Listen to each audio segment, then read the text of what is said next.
Hello Internet and welcome to my Isetta restoration series. My name is Thim and in this episode we are going to look on how I restored the wheels for the Isetta. You can see I have all the parts and hardware laid out here. But before we get into that, I want to show you how the wheels looked before. So here is the condition of the wheels when I picked the car up, and as you will see they are in a quite rusty state. So I start by putting the wheels in an electric cell to remove the rust chemically. After being in this cell for a day or two, I brush it off with a steel brush and then put it back in the bath, and I do this process back and forth until the parts start looking quite clean.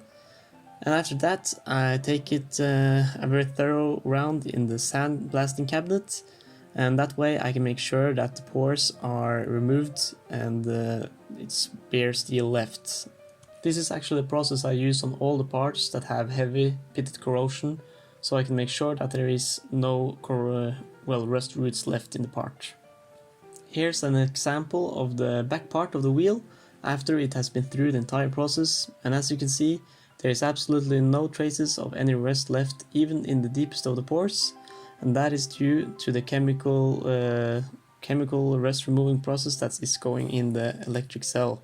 And this is an advantage of combining chemically and abrasive methods, because the abrasive method is fast but it wouldn't be able to reach the deepest of the pores as the chemical ones will do.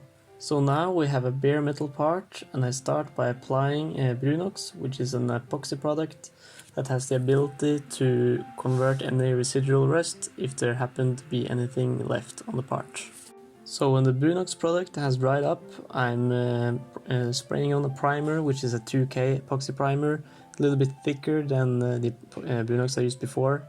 And after that I use a final coat of truck paint. On most of the suspension parts I used black, and on the wheels I will of course use white paint. This paint is also very durable, and that's really good on the suspension and the wheels, since they are exposed to a lot of wear and a lot of stone chipping and stuff like that. So with that we are going to start painting the wheels. They are already of course primed with the 2K epoxy primer, so now I'm just applying the color. As you can see, the painting room is quite small, and there are 8 parts dangling in the air here, so I kind of have to monkey myself around, try not to hit any of the rims hanging here. So it's not the easiest process, and also they are rotating quite a bit. So, well, I'm not really a professional painter or anything, but I'm doing my best and the result was decent. But it was slightly difficult, and maybe you can see it, but ventilation was not good enough. So when I came out of there, I was, my beard and my hair and my eyelashes and everything, they have turned from brown to white. So it's time to leave the paint booth and let the paint dry. A few days later and the paint has hardened, and it's now time to assemble the wheels.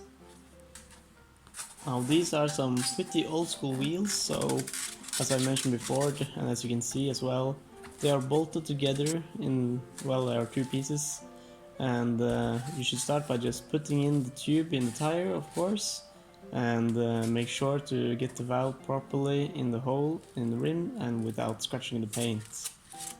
So basically in the entire challenge of assembling these wheels are just to protect the paint and do it really careful and really slow, so you won't make any damage, especially when we are going to tighten the bolts.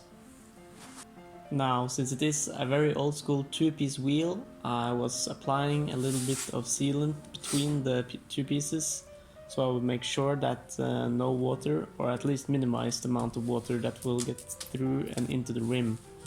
As I saw from the rust removal, there had been a lot of water collection from here before, and therefore they were heavily pitted and corroded in these areas. So hopefully this will prevent some of that in the future. The hardware I'm using to mount these wheels together is stainless steel bolts and some regular cold galvanized nuts.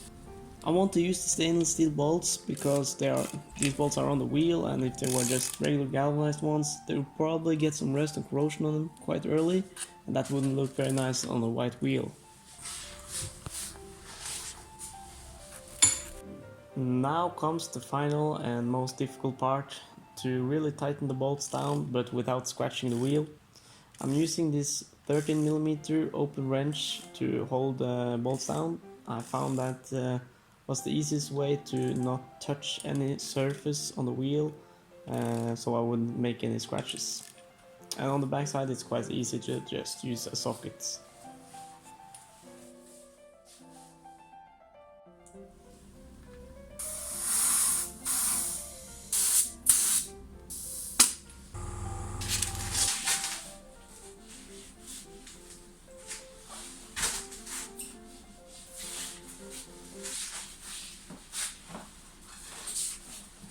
So there they are, all 4 wheels are finally finished. I hope you enjoyed this episode, and if you like this content, please consider subscribing, and you can also find more content on my channel. Thank you for watching, and as always, stay home and stay safe. See you next time.